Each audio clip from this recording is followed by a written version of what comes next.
All right. Yeah. Thanks everybody for joining us today. Steve said I'm Mike Rayleigh, PAC's Director of Engineering.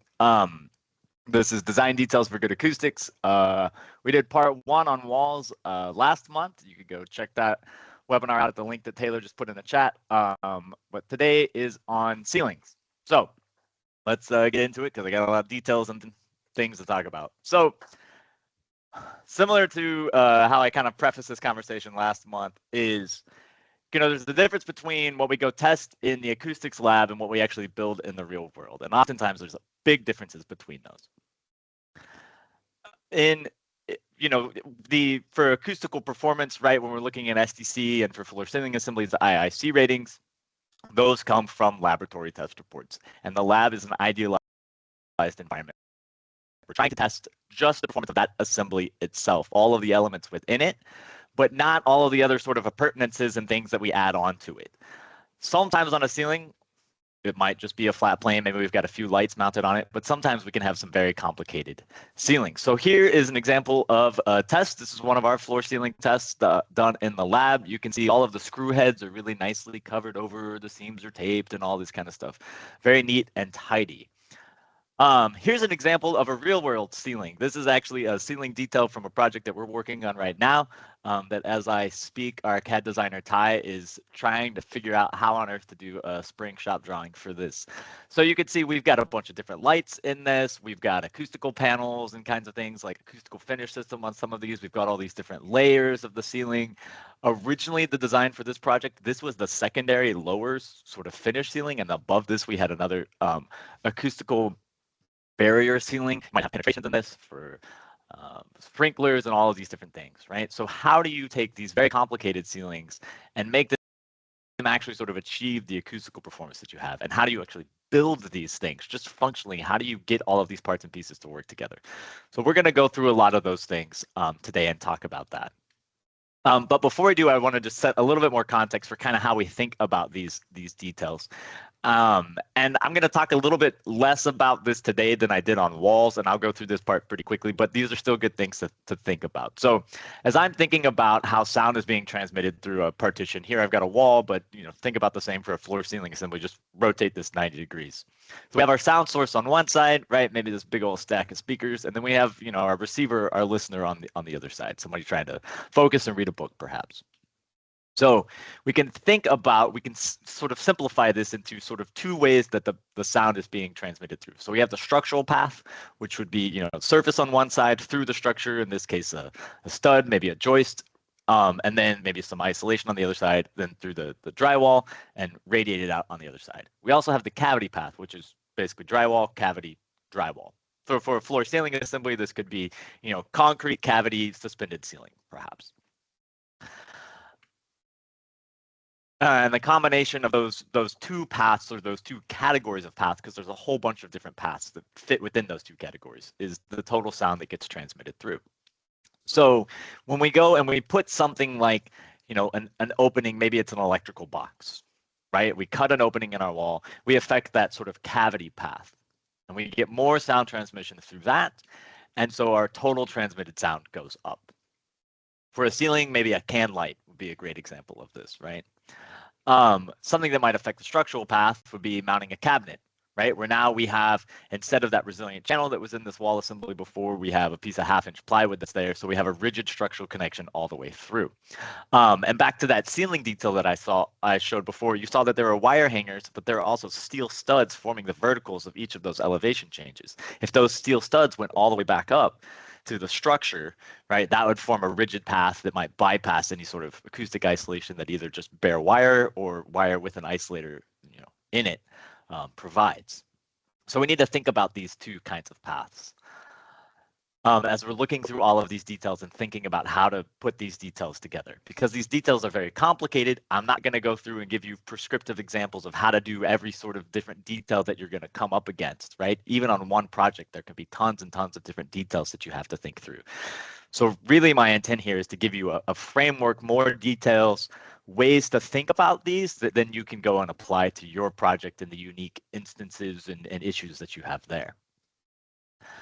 So some sort of an analogy that I think might be helpful, especially for architects that are maybe less used to thinking about acoustics and sound transmission, but maybe more used to thinking about, thermal envelope and these kinds of things, and air barriers, other parts of building performance. So some examples is, thermal bridging. If we talk about that acoustic structural transmission path, oftentimes it's sort of the stud or a joist, something like that, that may bypass our acoustic isolation. So we can think about those kind of analogous to thermal bridging. So if you have your building envelope, you have an exterior wall, you have insulation, just to keep it simple, like say it's, R19 insulation within that stud cavity, right? But R19 is not the actual insulated value of that total wall assembly, because every, 16 or 24 inches, you have a stud. And if that stud is rigidly connected on both sides, that will transmit more heat from the outside of the wall to the inside, or vice versa, than will the insulated cavity. So your overall thermal value, insulation value of your wall is less because you have these thermal bridges. Same sort of thing with acoustics. Maybe our cavity path, or we've got some other isolation, that's good, but we have these rigid connections that will transmit more sound energy, and it will reduce the overall sound isolation provided by our wall. The other thing that we can think about it for acoustics is gaps. Electrical outlet, plumbing penetrations, fire sprinklers, can lights, all of these different kinds of things. And so for acoustics, we want, typically we'll have, some continuous mass layer on one side and another one on the other side. So for a wall, it's usually drywall on either side. For a ceiling, maybe it's a concrete slab up above and drywall below, or it's, plywood with gypsum concrete poured on top of it for the top and the drywall down below. But we want these continuous mass layers. And so you can think about that as like a continuous air barrier. So if you're looking at air barriers for a building, there's this idea, right, that you want to be able to trace the air barrier without lifting your pencil. So in acoustics, you can kind of think about the same sort of thing, right? You want to be able to trace your mass barrier without lifting your pencil. And this is when we get into these details, or we're figuring out how to treat, a can light in a ceiling, which we'll go into a bit, right? We want to be able to sort of trace this continuous mass barrier, just like a continuous air barrier. So I think if you take those concepts and you sort of apply those to these details, you start thinking like that, it might help you kind of figure out the little elements and details that you need to pay attention to. And the last thing is, how much do these little details, these little leaks, these little things really matter? How much do they really make a difference? So let's use an example. This is from last month, so it's a wall again. So we've got an 8-foot by 12-foot wall. This is a double stud wall, STC 62. Let's put a 1 square inch hole in it. What do you think the STC rating is when we do that? It's an STC 41. Now, for the acousticians in here, I actually did this. I did a composite STC calculation. So I did this in 3rd octave bands. I took actual real TL data for a double stud wall, probably from NRC, and I actually did this calculation. So you can see you get a 21-point reduction. That's a huge reduction in your STC rating, right? You go from, condo level STC to well below code minimum of STC 50 for multifamily housing. Just a tiny little gap. Right? So these little gaps, these things can make a huge difference. So it's very important to pay attention to these details because they can make or break your acoustical performance. So let's get into the details now. So here's the kind of stuff that I'm going to talk about. So I'll talk about control joints, recessed lights, light fixtures, and ceiling fans. So kind of mounting heavy objects underneath it, sort of analogous to the cabinets.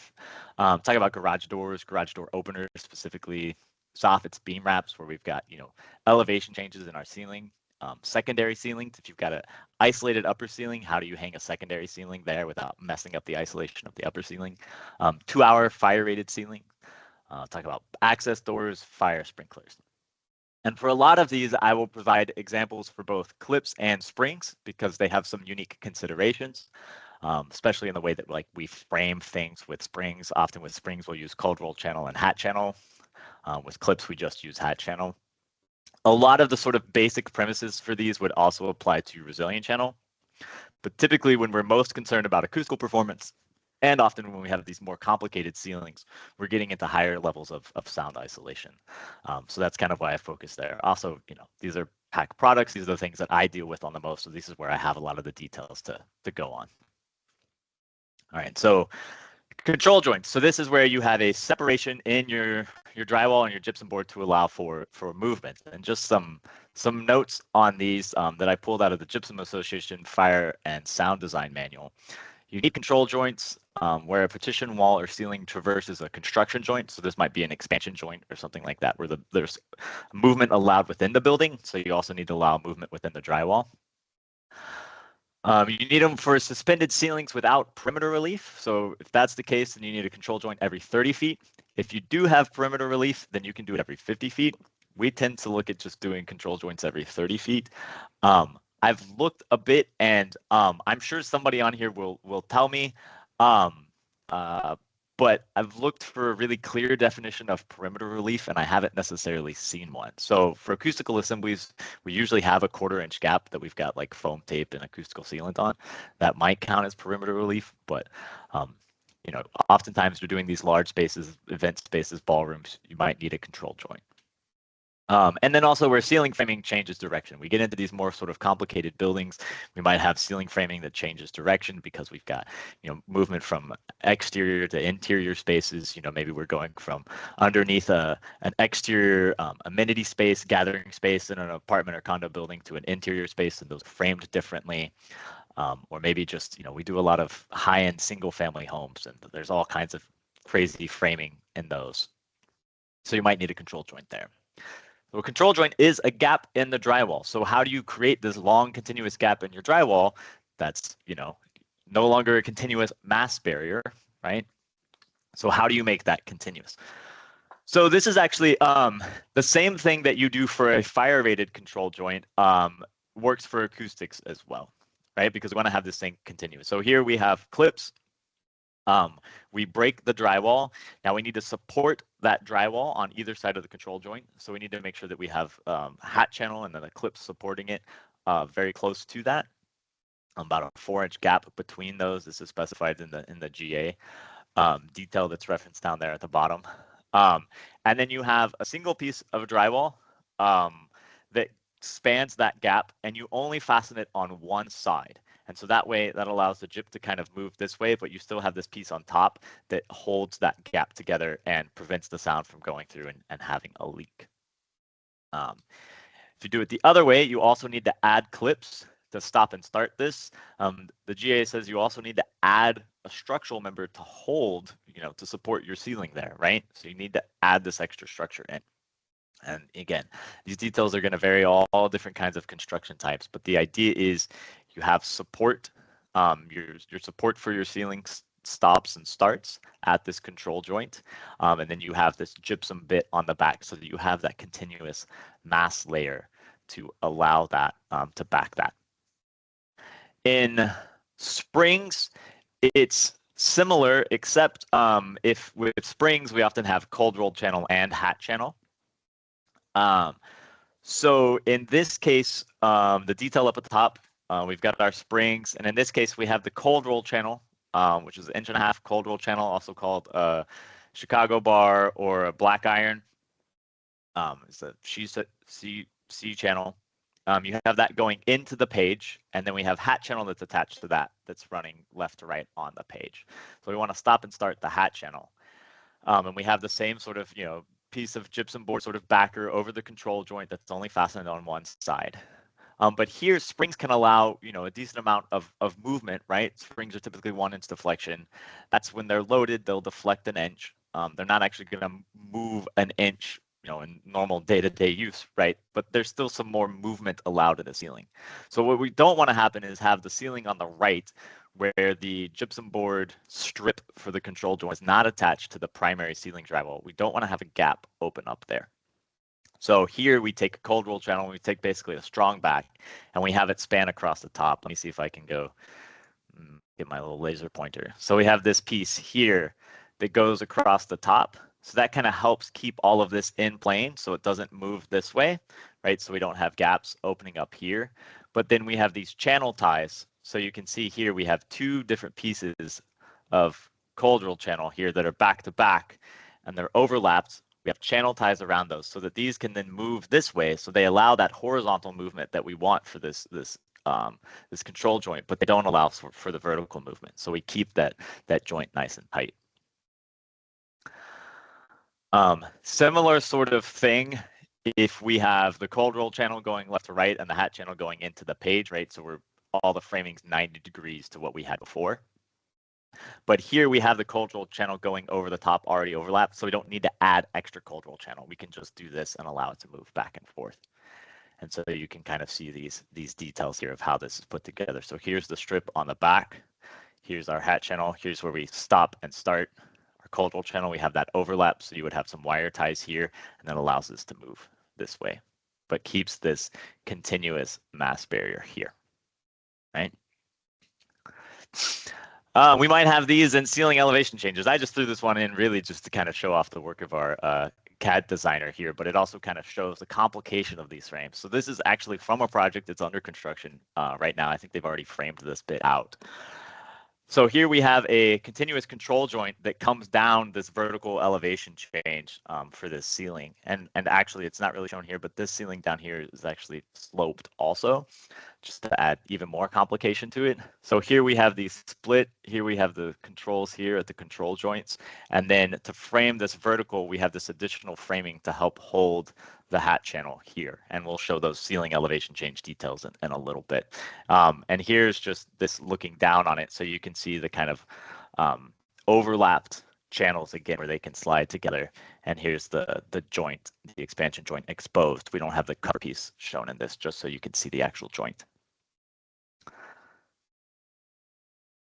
All right, so next one is recessed lights. So this one comes up a lot, and just sort of as a little anecdote here, we had a project a while back where we were working with one of our sort of like acoustical specialty distributors, and it was a heavy timber, not a mass timber, but an old school heavy timber kind of warehouse to condo renovation thing, and it already existed, I think, as condos, but they're having a lot of sound transmission issues. I think they didn't have any ceilings in here. They had the wood exposed because it looks cool, but it typically doesn't work very well acoustically. So they wanted to put in a ceiling to improve the sound isolation between spaces.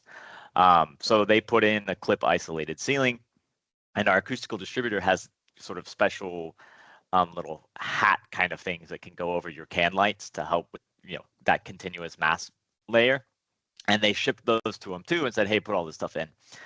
A while back, they got a return of some things that included all of those hats to go over their can lights. And they checked in with the person. They said, hey, you returned all this stuff.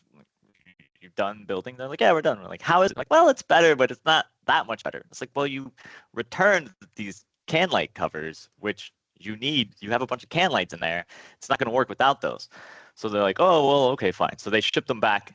I don't know how they installed them, but they installed them. And then they reported back, said, oh yeah, now we put this in, it's fantastic, it's amazing, we got so much sound isolation. And remember, back to the beginning, a little 1 square inch hole in an 8 foot by 12 foot wall, right, which I think was 0.007% of the total surface area or something like that was the hole, reduced the STC rating by 21 points. Right? And think about a ceiling like this with a ridiculous amount of can lights in it. How many little holes and gaps you have in there. Even if the can light and the trim and all of this sort of forms this continuous layer, there's holes in the can light housing for wires to go into. And also we want a continuous mass layer. So we want a similar mass that's really continuous across the whole thing. And oftentimes the little thin metal housings for the lights are not the same mass as a drywall ceiling, especially if you're doing 2 layers of drywall. So how do you do that? Well, we need to have space for the light box. So this is for a 2-layer ceiling, right? So we can have our first layer that comes up to the light. We have acoustical, sealant, fire rated sealant if we need it. We have our trim ring here. And this layer comes up to the light, and we're just doing this 1 layer here, because usually the trim rings kind of have this bit that comes up that covers the edges and stuff. So in case you can see up in there, you don't see the nasty edge of the drywall, you see that trim ring. So we have this 1 layer that's continuous, and then the layer behind that, we have a bigger hole that allows us to get up there, put the mounting for the light and all these kinds of things, but also keeps that kind of nasty edge hidden further back. And then we have this box that's made out of drywall. So here we have 2 layers of drywall here, still continuous. No matter where you go, you got to pass through 2 layers, except for this bit, I guess, where you have 1 layer, but we've got this air gap and we've got this housing as well. And you could add an extra layer of drywall back here if you wanted to. We use L-metal to help form this box, and I've got a 3D view of it here. So you can see the yellow in here is the drywall. We've got L-metal that attaches to the channels on these two sides, right, to hold the box in place. And then this L-metal here is just kind of help when you put this other layer of drywall on here, it helps attach that drywall. And then the sort of arms that go out on either side can go to hold the light, can go through the drywall and into the L-metal. And then up at the top, we've got L-metal too, just to help hold the corners of the drywall together. And I see Neil and some other folks, I think, maybe ask for links and things like this. This one, I think if you go to our website and you search like can light or light detail, you can find this on the PAC website. A lot of these other details I don't have up on the website yet. Like I said, I'll share the PDF of this presentation, but also I have one of my to-dos to create a database of details. And so we're working on those details. It just takes a lot of time amongst all the other things we have going on, but eventually we'll have a database that we'll put online so you can get access to those. So very similar sort of thing to springs. The thing with springs, really the difference for a lot of the spring stuff is just going to be if you're doing springs where you have cold roll channel and hat channel, the cold roll channel is really fixed based off of your spring locations, which will be set by your shop drawings for your springs. But then the hat channel, you've got sort of more flexibility in. So you can sort of add extra hat channel without having to add extra springs. You can add extra hat channel to get it where you need to help form the support for this light. Otherwise, this is all the same sort of thing. All right, so another sort of situation. So this is when we have a light where the entire light, the sort of the housing for the light actually penetrates the drywall. So we got a big open hole. But what about if we have a hanging light fixture or maybe a ceiling fan, where really we just have the sort of the junction box that penetrates. But we have, these are all probably fairly lightweight light fixtures.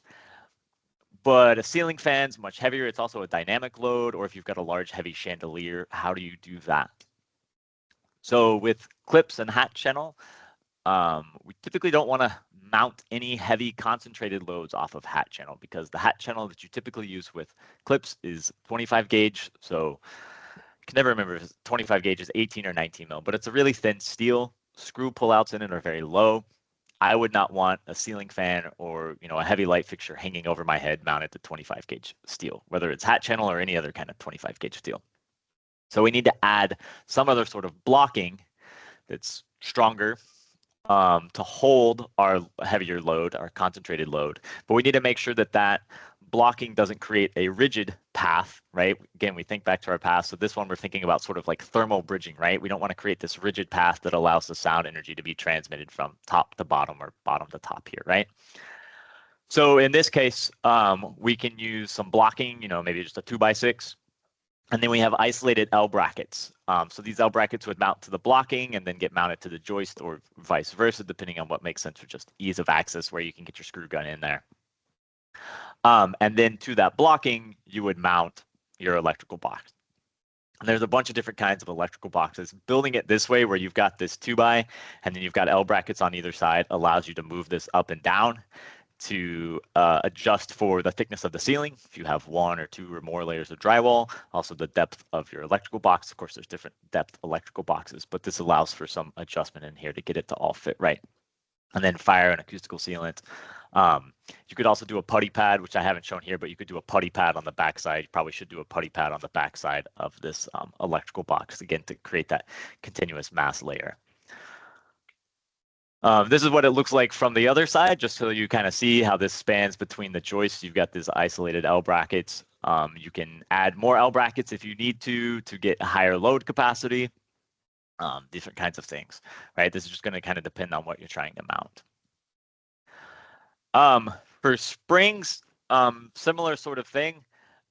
This is for if you have like a chandelier or something that's actually going to go, your mount is going to go up through the ceiling. This would also work for a projector mount, these kinds of things. Projectors, oftentimes we don't want to mount those off of springs just because the springs can allow some movement. Usually that ceiling is going to stay in place. The springs are going to isolate it from any movement in the structure up above. But if maybe there's some sort of air pressure fluctuation, somebody opens a door really quickly. I remember like in high school, like in the band practice room or orchestra practice rooms or something, like if you opened a door really quickly, all the acoustical ceiling tiles would go up and then come back down. It was really fun. So there's this big air pressure that can push up your ceiling, so you can get some movement. If you've got a projector mounted to a spring hung ceiling that can kind of move, it could mess with your image if you get that movement. So mounting it to an isolated system, but that's separate from the ceiling, can reduce that projector movement. So here, same sort of detail. We have an isolated L bracket and our bracing, and again, we can adjust this. We could also, this one's turned flat. You could turn it on edge too, so you've got more height adjustment here as well. But this is all independent of the spring hung ceiling. And then here we have, foam tape, backer rod, and then acoustical sealant. And if this is fire rated, you always need to use fire rated acoustical sealant. You can't just use acoustical sealant that's not fire rated, and you can't just use fire rated sealant that's not acoustical sealant, because acoustical sealant is non-hardening, so it always maintains that resiliency, so you don't get a rigid connection where you don't want one, and then it needs to be fire rated that's actually been tested for fire. Okay, garage doors. So a lot of times you might have a garage door, really garage door opener that's underneath some sort of noise sensitive space. Actually, my last house, when we lived in Lancaster, Pennsylvania, I had our spare bedroom over our garage. And when I first started working for PAC, that was my office, because I was working remotely before we moved back here to my background, so Oregon. And every time, my wife was a stay-at-home mom at the time. We had 2 little kids, and so she would be opening and closing the garage door, getting bikes and toys and gardening implements and stuff out of the garage. And I'd be on the phone talking with Mike Gernhardt here at PAC, and he'd be like, "What the heck is that? What's going on in your house?" And I was like, "Oh, my wife's just opening the garage," because it was totally not isolated. It was right below. So if you need to isolate it, and also maybe you've got an isolated ceiling, this comes into play a lot of times, or maybe you've got townhomes or condos where you have garages on the ground floor, and then you have spaces up above, and maybe it's a townhome where it's the living space associated with that garage, but you still don't want that noise transmitted up. Or it's the living space, especially in condo and apartment buildings, it's living space for somebody else's unit that's not associated with that garage, right? And so you want sound isolation of just door slamming, the horn beeping, all of that isolated from the space up above, but you also want to isolate the garage door. So you have your isolated drywall ceiling here, but then you have this same sort of isolated backer for your garage door. And here, really, you're just supporting the weight of the garage door opener. The rail that then goes and attaches to the door, that's in place. It kind of creates this rigid bit, so you don't get much lateral movement on it, or much torque on the garage door opener itself.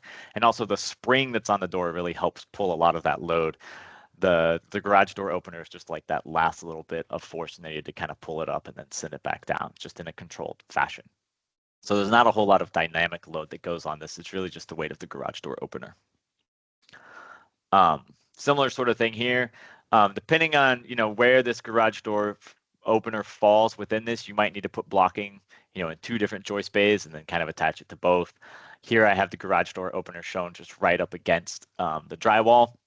Oftentimes you'll have some L metal that comes down and frames this if you've got a taller garage height too, so you can do that. And in that case, you would just attach the L metal through the drywall into this. All right, let's see, how am I doing on time? I think we're good. So soffits. So soffits can be a complicated thing, and really soffits is one where I'm going to talk about fire too here. So, and I'll talk about soffits both in wood frame construction like this, and also in concrete and some other different situations with both clips and springs.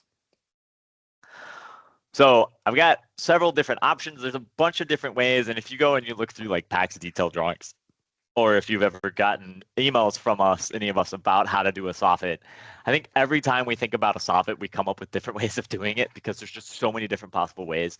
But I think the ways that I'm presenting here are probably some of the better ones that we've come to a lot of the time. So the first thing to consider if you're doing a soffit, a lot of times if we're doing it in wood frame construction, it's in multifamily. So this sort of thing might happen. Say this is an apartment, this is the kitchen, oftentimes where we see these, and coming through that kitchen we have a soffit, and in that soffit is the ductwork for the exhaust hood for the range. maybe the exhaust for the bathroom, maybe for a dryer also.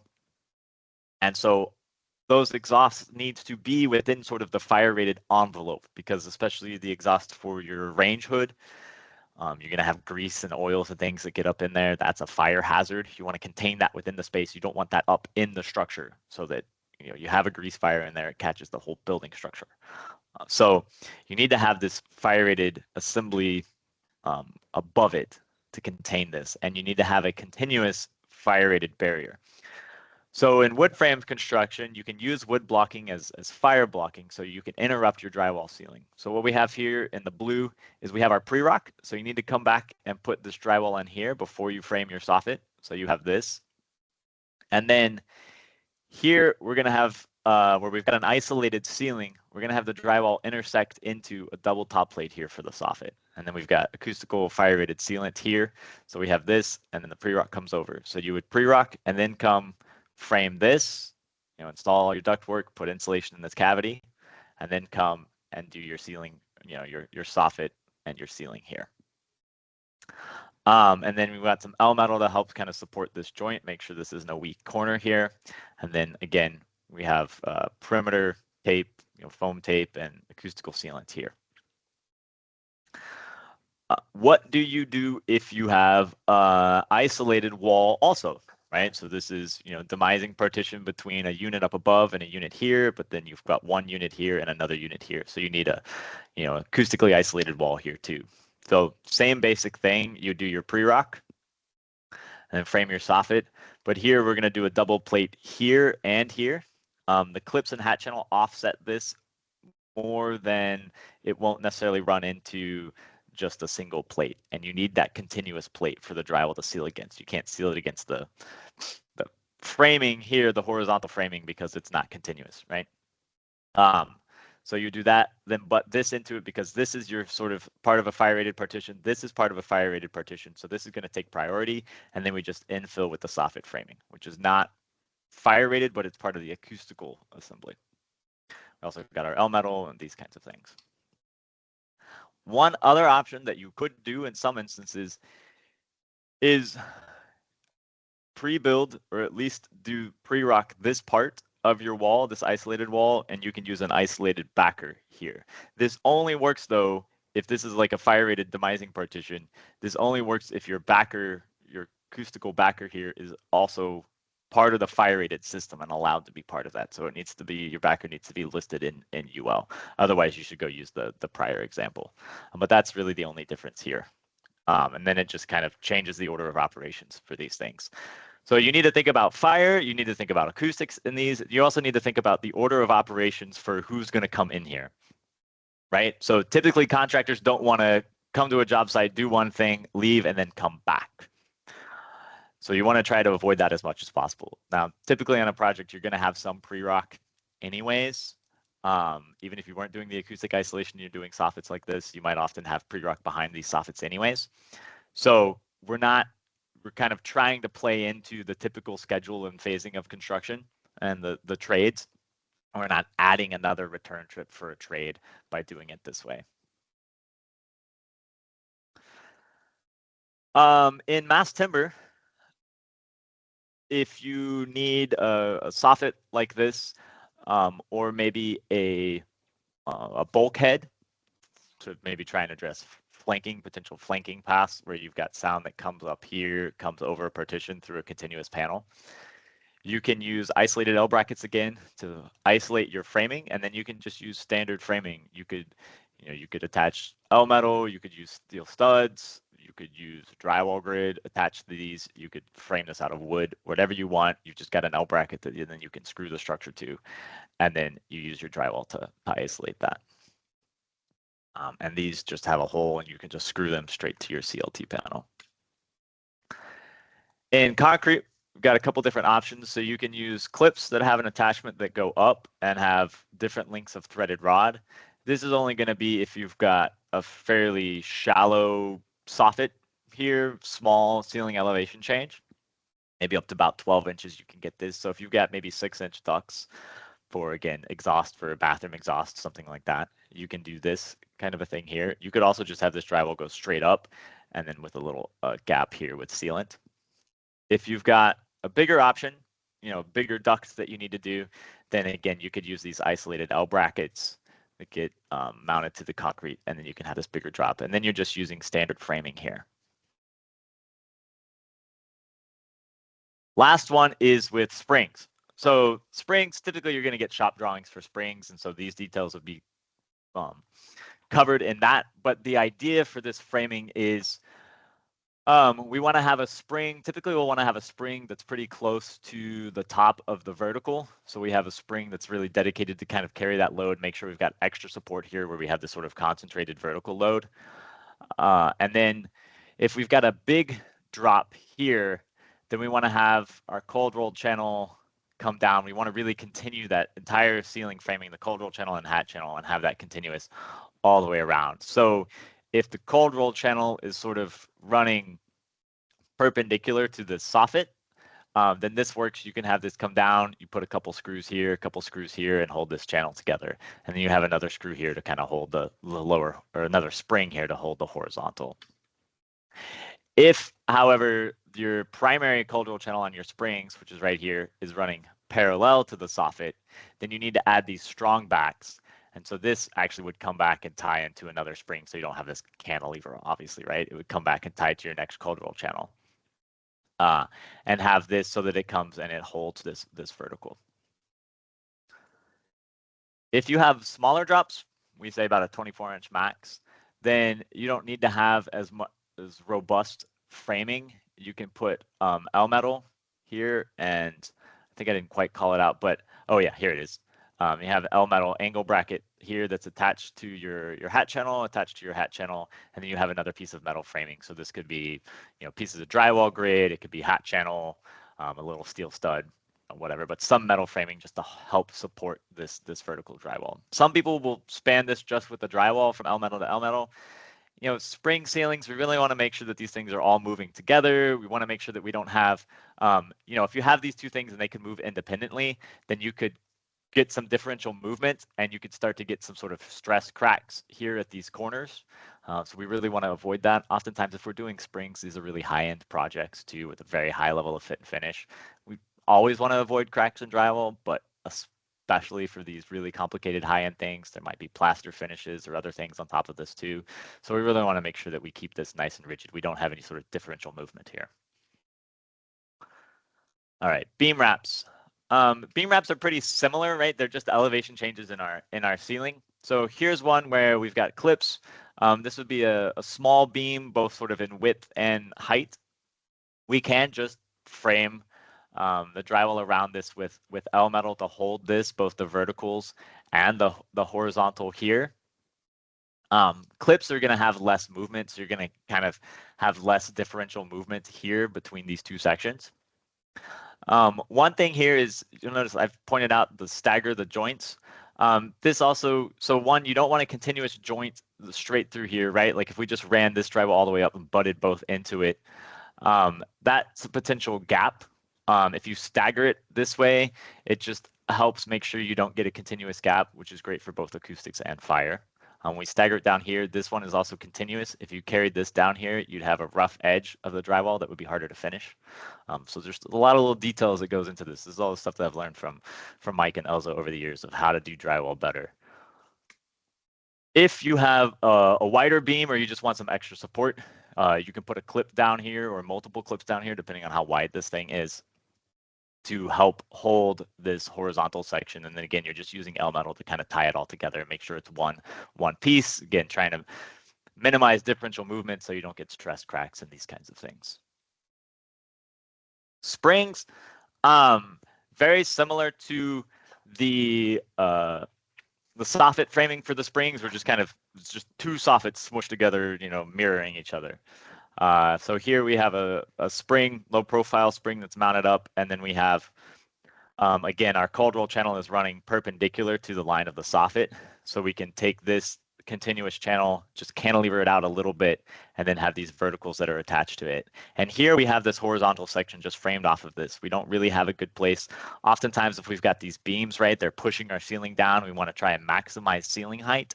So we don't have room to put another spring down here. We don't really have space to hold something because often we want to keep this as narrow as possible as well. So we'll just frame this horizontal section off of these verticals. And we want to have our springs pretty close to this to make sure that we're carrying this load.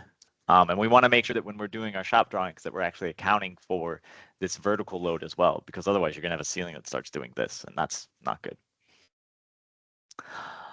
Just like on the soffits, if our cold roll channel is running parallel to the soffit vertical, then we need some additional framing to help hold this vertical. So we'll have these strong backs that come up here on the top side of the cold roll channel. And again, this needs to come all the way back and tie into at least one more piece of cold roll channel, right? So you don't have this sort of teeter-totter thing going. All right, secondary ceilings. So this would be, well, we run into this a lot on spring projects. Again, sort of high-end spaces, we have a ceiling like this. Maybe it's got a bunch of slot diffusers. It's got these sort of light wells, or maybe we've got ceiling clouds, acoustical ceiling clouds, decorative elements, all these different things. And a lot of times, if you have something where you've got a lot of penetrations in a ceiling, right, and it needs to be a high-performance acoustical barrier, you don't want to try and deal with all of those penetrations, light boxes, gypsum board back boxes for all of your lights, ceiling, all of those things. So we'll have this just aesthetic ceiling that's our finished ceiling, but we're not caring about it for acoustics. And then up above it will be our much more continuous acoustical barrier ceiling. But then we have to figure out how to support both of those. So again, if we've got clips and hat channel, 25 gauge, thin steel, we don't want to try and hang a ceiling off of it. Because if you think about it, like if you're doing a normal drywall grid ceiling, right, just a single layer of drywall, typically your hangers for drywall grid are 4 foot on center in both directions. So a hanger will carry 16 square feet of drywall. You got a single layer of drywall plus the framing, maybe you're about 2.5, 3 pounds. Let's say 3 pounds for easier math for me to do it. 16 square feet, that's 48 pounds. The screw pullouts in 25 gauge steel, the allowable loads are less than 48 pounds. So you don't want to do that. So typically you want to take these back to structure. So you can use an I-lag or a wood, screw style hanger. So this would be a thicker sort of a lag bolt. And then it's got a little eye nut on the bottom of the hole where you can attach your wire. So you can get these long enough where you can go through your isolated ceiling into your structure. You need to do an oversized hole because you want this to be independent of this ceiling, right? You don't want to restrict the movement here. You don't want to create any sort of transmission, especially if you don't have isolation down here. And then you would seal this penetration here. If you're doing it with springs, if the springs, again, you're framing it with cold roll channel and hat channel. Cold roll channel is 16 gauge, I think 54 mil steel.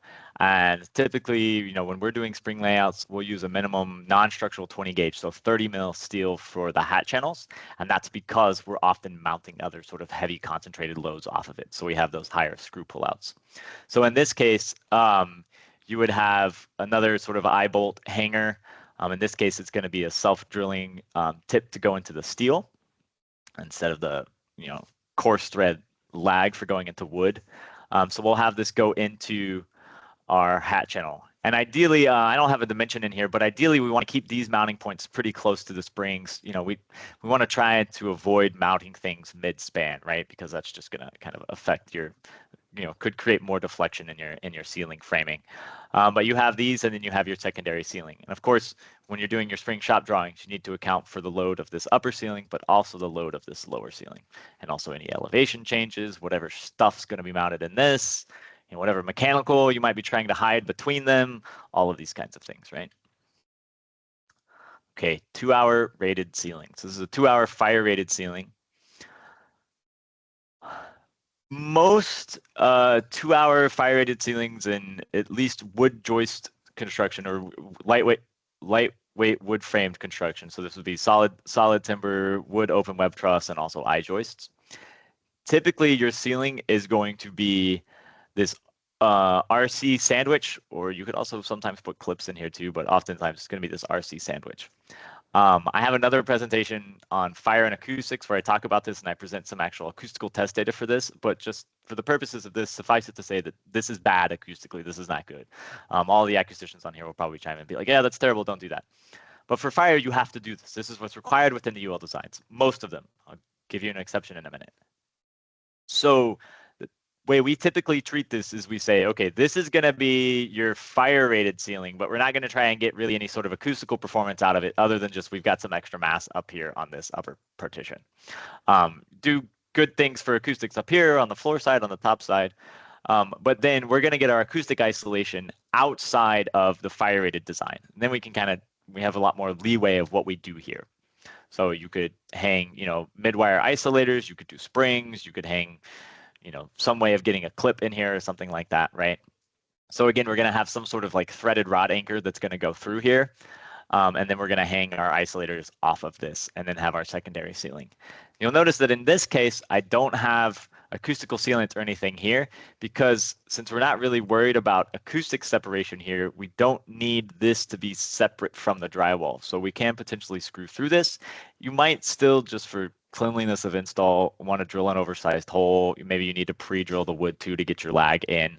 Right, so you would do this, and in that case, you would need to use fire-rated sealant here to seal this because this is a fire-rated design, right? And make sure that you're following, your UL design or whatever you're referencing for fire to make sure that your sealants and everything like that you're doing are in line with that.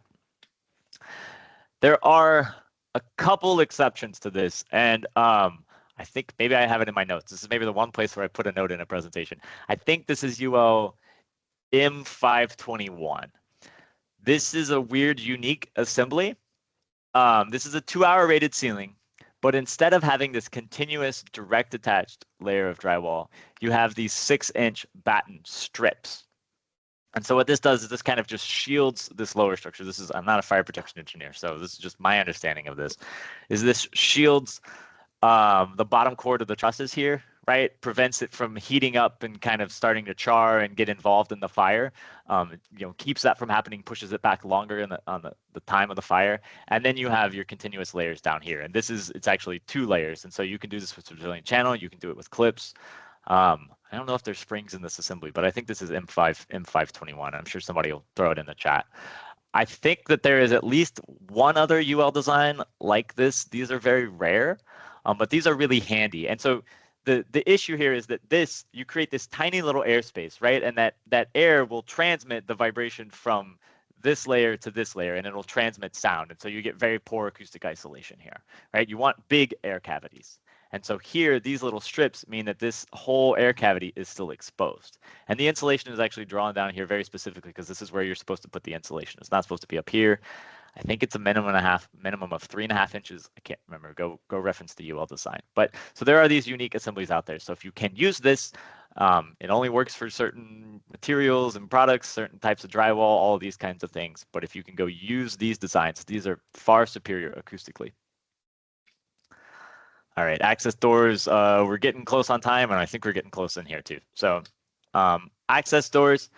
There are some acoustically rated access doors. I think I have a note in here at the end. If somebody asks me, I can go reference it. There's a few that I've seen before that have some various levels of acoustical testing and documentation for them. The access doors, when I was looking through this, looking at the details, the access doors don't actually mount to some sort of like ceiling framing. They actually say to hold it off. There's this distance X that's a min and max that's specified by the access door manufacturer. And so you're actually just sort of mounting it to the drywall.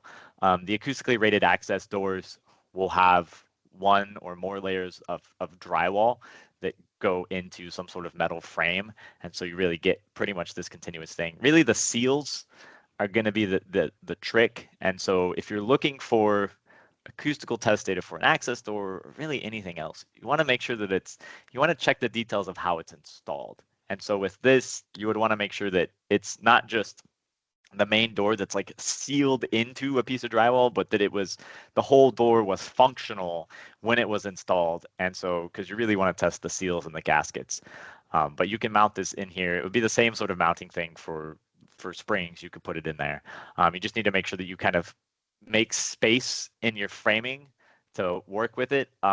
you know, if you're doing clips and hat channel, especially if it's a fire rated ceiling, you've got a maximum spacing for your hat channel that's dictated by your UL design. So if you want a access door that's wider than that, you got to figure out how to do that.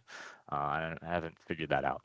All right, I think this is the last thing that I have in here, so we're like right on time. So fire sprinklers. I don't have any good details for fire sprinklers. Well, I take that back. I have a good detail, but acoustically it's not good. So we've spent a lot of time digging in the fire sprinklers for a number of different projects. Actually, the project that this detail came from, Elzo really did a deep dive into this, talking to fire sprinkler manufacturers, different fire protection engineers, and all these kinds of folks. And ultimately, what we came away with was, you know, fire sprinklers are important. That's, if there's a fire, that's what keeps us all from not dying in a building. So we need to not mess with them. And so that means, part of that not messing with them means not sealing to them. So acoustically, we would love to have this pipe kind of come through and then have this drywall come in and seal right here to the pipe. But there's a couple issues with that, right? So if you have some differential movement in the ceiling, so for instance, if you've got springs, your ceiling framing starts up higher. When you load the springs, they deflect. Some springs might deflect half an inch. Some springs might deflect their full inch, depending on how much like pre-compression is in them.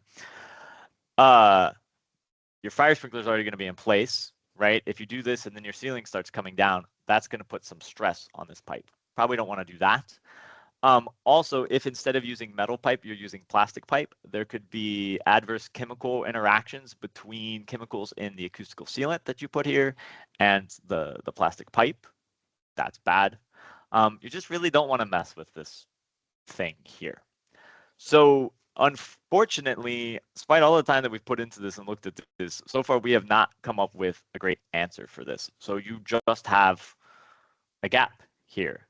Now, potentially you could do some sort of back box and then maybe put some insulation in it. But even that, doing a back box and putting insulation in it, you need to be careful about, because heat flow around these heads is often part of how they work. And so if you trap heat around it, or actually not even trap heat, but you can kind of create a pocket of like cold air that the heat doesn't necessarily get to.